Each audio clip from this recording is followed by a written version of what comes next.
coaches, my teammates, my family, my agent, everyone that was involved with everything. I just want to say thank you so much. I'm super grateful. If you would have told me 3 years ago I'd be here today, I don't know if I'd believe you, but this is everything that's gone on. Even these past 3 years, the whole journey, it's been amazing. I wouldn't change it for the world. You know, I'm in love with the process and seeing how things develop. And that's really what I feel like that's happened here.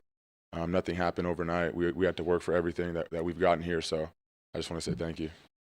What is it like? What do you remember? Just how you felt at that moment? Yeah, I remember. You know, my agent would update me every week or every 2 weeks of what was going on. You know, with the conversations that they were having. And he said the conversations were great. You know, there was never any time where he felt like something wasn't going to get done. So it's been going on for like 2.5 months, almost 3 months since the end of the season.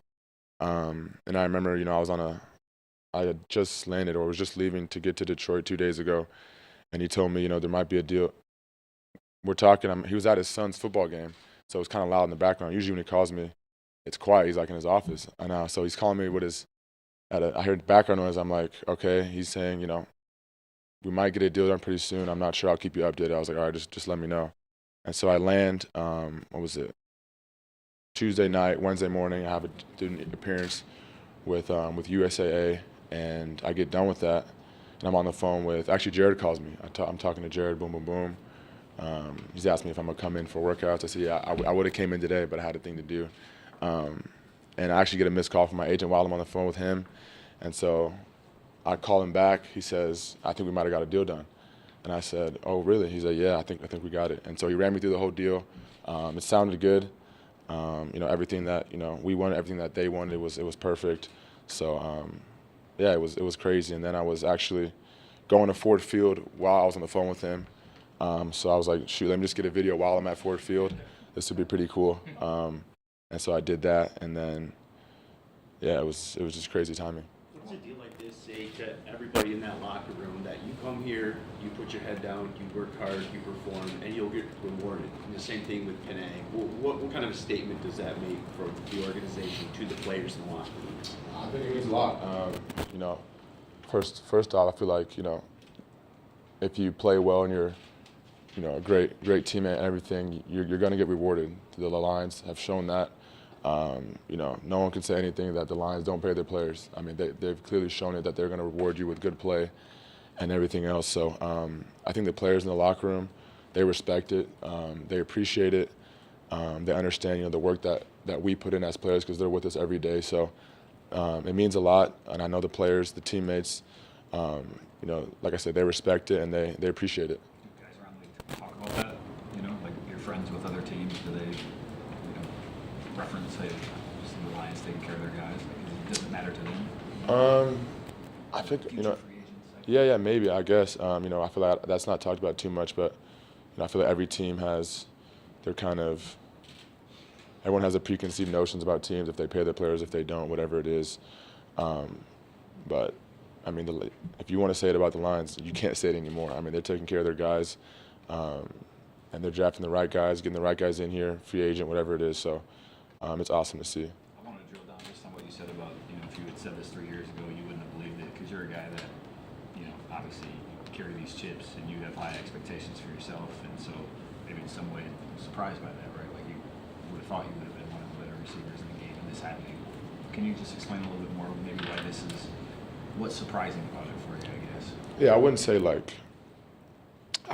you know, what I've done is surprising. I would just say the whole journey that I've had is surprising. Just being here with the guys that came in, you know, a lot of the nucleus is still here. Coach Campbell, a lot of the coaches, Coach L, Ben Johnson, you know, he was a tight ends coach when I got here. So just seeing everything unfold of how it did, and the timing of it just being like exactly 3 years ago, just everything. It's like for me, it's like a Cinderella story. It's perfect. So that's really what I meant when I meant like the whole journey, the whole story is just, it seems unreal. Given all that, the Cinderella story and all that, I'm curious what it was like for you last night, stepping out of that stage, the largest crowd in draft history is in front of you. What that moment was like for you to kind of cap this week. Yeah, it was awesome. You know, before we walked out, it was, you know, Me, Jared, Aiden, Eminem. I actually got a selfie with him. Pretty cool.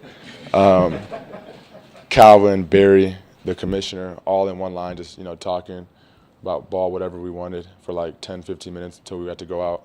And so they went out first. Obviously Eminem, he's a pro. Got the crowd hyped up.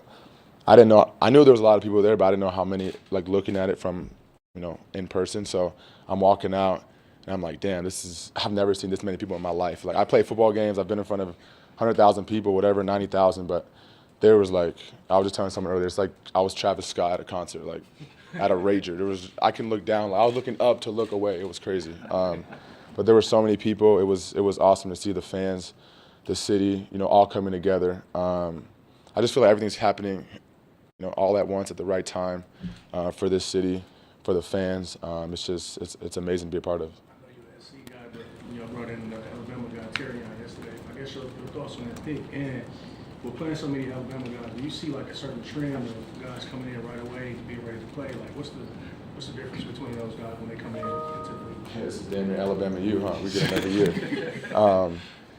Yeah, I haven't seen too much tape of him. I mostly watch some of the receivers coming out, just because I like watching receiver and seeing what they do. But I'm sure he's a great player. I know Brad does a great job of doing his homework on guys. Obviously, I know they can play ball, but even besides that, the type of person he is. So I can't wait to meet him and get to work with him. He's a DB, so we're going to be going at it at camp, whatever it is. I'm excited. But now Alabama, they put out guys. They have a great system over there with the coaches that they have there. You look at the guys that we have here from Alabama, a bunch of guys that played early, made plays, and are going to continue to make plays for us. So I know he's going to be straight. Amon, that rookie deal wasn't pocket change, right? But this is a different level of money. You got to be smart with that rookie deal just in case. So what do you do to take care of yourself? What's something like maybe you've been holding out at that you're gonna spoil yourself a little bit with that kind of signing bonus, that kind of money?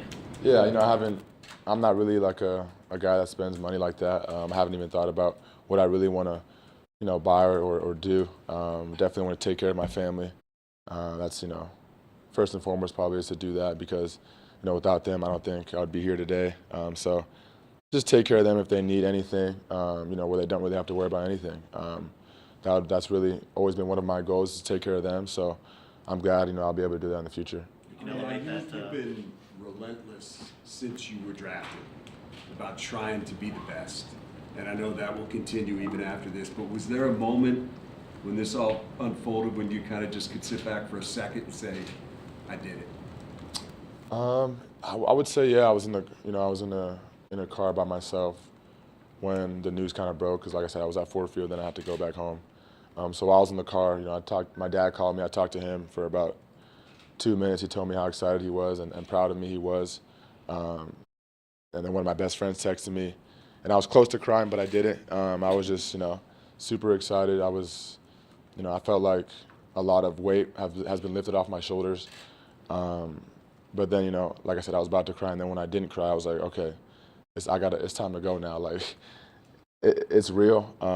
Now people are going to be looking at me like, he makes this much money. What is he doing? Like, there might be even more eyes on me. So that's that pressure that I like to feel, that I want to put on myself.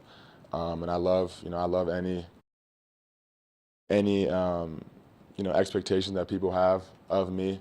I always got to meet him and do more. So I'm excited for me. It's like an opportunity. I'm excited for it, and I can't wait to get back to work. May I ask in German? Du standest gestern auf der Bühne Ja. mit Detroit-Legenden Eminem, Barry Sanders, Calvin Johnson vor deiner Stadt und wurdest bejubelt. Wie war das für dich? Es war geil. Ich meine, da waren so viele Leute da. Wie ich gesagt habe, ich weiß nicht, 200.000 Leute. Und ich war noch nie auf so einer Bühne mit so vielen Leuten vor mir. Die Fans, die waren krass, die waren laut, die haben gejubelt. Und mein Jared Goff-Chants waren ganz geil. Ich habe das alles geplant. Ich habe mir gesagt, wenn ich da rausgehe, sage ich was auf dem Mikrofon. Und ich sage Jared Goff, und er hat gesagt, mach das nicht, mach das nicht. Ich habe gesagt, ich mach das. Und dann, das war einfach perfekt. Das war, ich meine, Detroit, wir haben die geilsten Fans hier. Die Detroit Lions sind jetzt ein German Market Team. Ja. Das heißt, ihr werdet wahrscheinlich in den nächsten Jahren mal in Deutschland spielen. Freust du dich darauf? Ja, ich freue mich sehr. Ich will hoffentlich dieses Jahr in Deutschland spielen. Ich weiß nicht, ob wir das noch machen oder ob nicht, aber in den nächsten paar Jahren hoffentlich kann ich in Deutschland spielen als eine Mannschaft hier. meine Mutter will, ich meine, ich würde vielleicht 20, 30 Leute da haben aus Deutschland, Familien, Freundinnen, was noch. Aber ja, ich freue mich ganz sehr, dass Detroit ja eine richtige Marke ist für Deutschland. So Danke. that, you know, more eyes are going to be on you. You said it yesterday, right? You're only going to go harder. So you've had these incremental improvements every year, all pro last year. What's the next evolution of Amon St. Brown look like to you? I got to keep doing better. Yeah, you know, every year I wanna be better. That's the goal. Improvement and consistency, I feel like, is the biggest thing. So, you know, whatever I did last year, whatever in your eyes I did last year, I got to do more. Whether that's, you know, obviously you can look at stats easy and count those up, but being a better leader, a better teammate, whatever it is, anything to help my guys, you know, better in the run game, because, you know, those don't show up on the stat sheet, but you can look at the tape and see, yeah, he got better last year and from this year in the run game. So there's just little things like that you know, I want to improve on, limiting my mistakes, less mental errors, whatever it is. I want to improve from last year to this year. You're coming off of, you know, this huge moment, this contract, and you take the stage yesterday to that crowd and you start a chant for your quarterback. You come out, I think this door or a door here at Allen Park after you sign, and you have teammates there with balloons to celebrate you. What can you say just about your teammates, the support for you, and just the support here at Allen Park for each other? Yeah, it's great. You know, I think Khalif Raymond, you know, orchestrated that whole thing. So like I tell everyone, he's the best teammate I've ever had. He asked me if I was gonna have family around or anyone to, you know, celebrate the signing. I told him no, because just the way everything happened, it happened so fast. You know, it's just I came out here. You know, the draft was out here, had appearances and responsibilities to do for the team and whatnot, but the fact that I had to sign, I got signed, was all happened so fast, so I wasn't able to get family out or anyone. I remember he asked me, was it yesterday? We had workout too. He's like, you have family coming? I said, no, I don't. And then I'm at an appearance, he's calling me, what time are you signing? And in my head, I'm already thinking, like, is he trying to show up or whatever? He said 4:30, and then I FaceTimed him, and he was like at a store. I said, where are you at? He's like, oh, I'm just, you know, at a store or whatever. So I didn't know what was really going on. And then ended up signing, come outside, and it's Khalif, Craig, Jamar, DPJ, and TK all waiting for me. So, you know, they planned the whole thing. He was buying balloons when I FaceTimed him. I've come to find out. But, you know, the teammates here, the guys that we have in this locker room, I mean, it's so much love. It's insane. I can't put it to words. You know, you hear all these stories that the NFL is a business. You know, you don't really get to make friends like that, whatever it is. But I feel like I've made a bunch of, you know, lifelong friends here. And then the whole Jared Goff thing, I told him before, I said, first of all, I thought we were going to speak because I saw Travis Kelce's last year. I was like, oh, they all got on the mic. So I'm expecting I'm going to get on the mic. I asked the lady, I said, are we going to speak? She said, oh, no, you guys aren't speaking. I said, oh, no, I gotta do a chant for Jared. So I told Jared, I'm doing it. And so we get up there, and I actually told the commissioner before we go, I said, I got to say something on the mic. He's like, go ahead. He was cool about it. And so I kind of started off. I wouldn't say anything. No one was going to say anything. So I went out there. I went out there and, you know, whatever, said what I did, and then had the Jared Goff chant, and then Jared went up there, and then everyone had to go. If us two went, like, the next were going, so we made Calvin go, we made Barry go.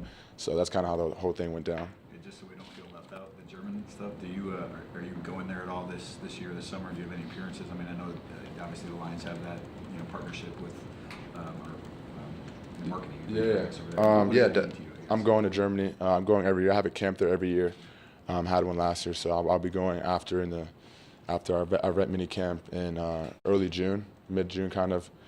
Be flying out there, having another camp. So it's a lot of fun to be out there. You know, I kind of grew up out there. I was out there a lot as a kid, so I know the area. I'm familiar with the people, the culture, everything. So football's actually growing a lot out there too. It's surprising me because as a kid, when I was like 8, 9 years old, there was not really any football. It was all soccer. And now, maybe because I'm more aware and more conscious of things, but I'm seeing like football jerseys, actual football things like in stores. It's crazy to see. So I'm glad the sport is growing, you know, internationally. I think it's only going to help everyone. So it's going to be a lot of fun. How desperate are you to play there? I mean, to have a game in front of those fans? No, I wanted it last year bad. I was telling Ellie. I kept hitting her like, "Are we going to get the game? Are we not?" She said, we're getting the first game opener versus the Chiefs." I said, "All right, I'll take that." But I definitely want to play there bad. it would just be, like I said, another thing. If you told me you're going to play in Germany when I got drafted, I'd be like, there's no games in Germany. What are you talking about? So things like that I feel like if I had one, it'd be like a bucket list thing. That would be just for my family, for my mom's family, just my other side of the family. It would be cool. It's like the perfect situation for you. I mean, as you look back, like to be here, like everything just worked out. It couldn't have been better. Organization, the winning fans, the Germany. I mean, everything sort of like has to have been what you would have dreamed of as a kid, I guess. Yeah, I was telling people earlier yesterday, and I didn't when I got drafted. This is the one team I didn't want to go to. If you told me you're going to Detroit, I'd be like, damn, I don't know. But now looking back on it, it's probably the bet. I don't think there's any other team that could have done, or I don't think I would be able to do what I did on any other team than here. Like I said, the people, the organization, the coaches, the players, the city, the fans. I didn't know coming here what kind of fans they had here. I knew it was for the most part, a losing franchise. So I didn't think the fans were like this. I thought it was just going to be whatever. But I remember my rookie year, the fans, they were at almost every game, and we weren't winning any games, and they were still there supporting us. So just from then on, I knew what kind of fans that they had here, the people of the city. And that's something that I really appreciate as a player because, things happen in sports. You have losing seasons, you have winning seasons.